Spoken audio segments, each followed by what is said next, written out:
Fire. Fire. Fire. Fire.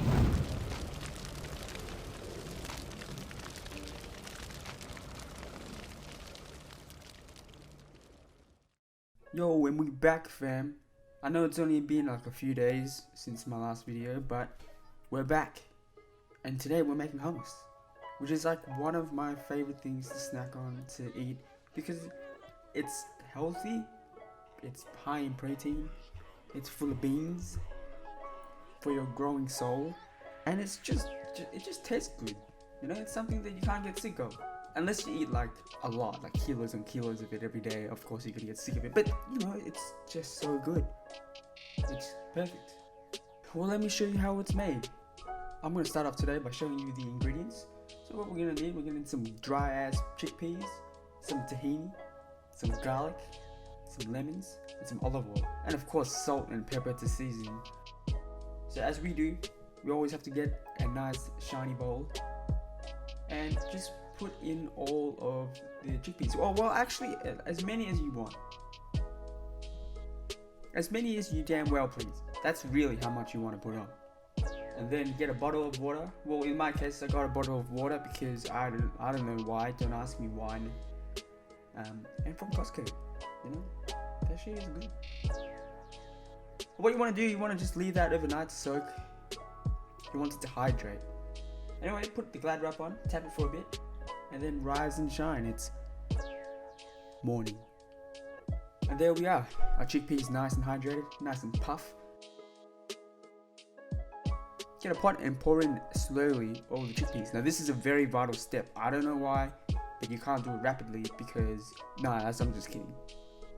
But what you want to do is you want to start heating it up and put in a teaspoon of baking soda.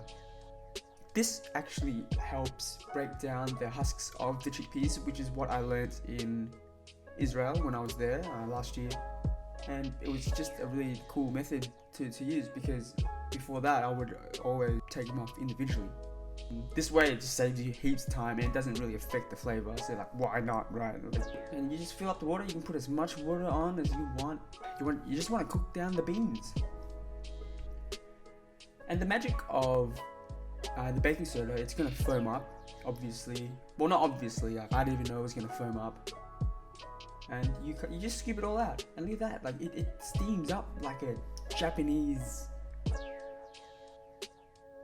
onsen. It fogs up. I mean, it's kind of a good thing because you don't want to see old Japanese dangles everywhere. Or maybe you do. Maybe that's your thing.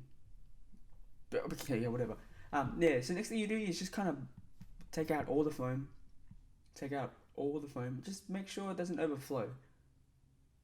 And you want to just keep cooking those chickpeas until they're nice and soft. Until you can almost squeeze it and it just break up.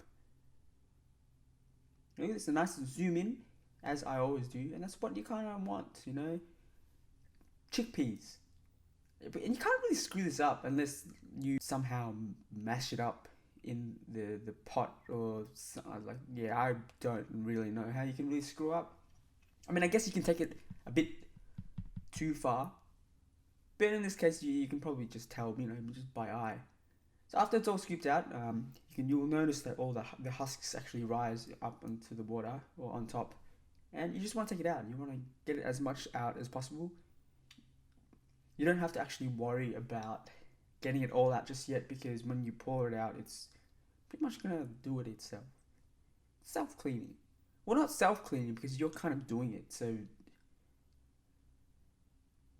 anyway, next thing you do, you just pour all of that hot water and chickpea mixture out and drain it.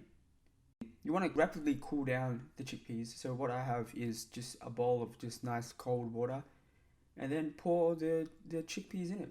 Now obviously, not all of the husks would be removed from the chickpeas. So what we're going to do here is just rub them. Just rub them gently, rub them softly like this. Just to remove the husks.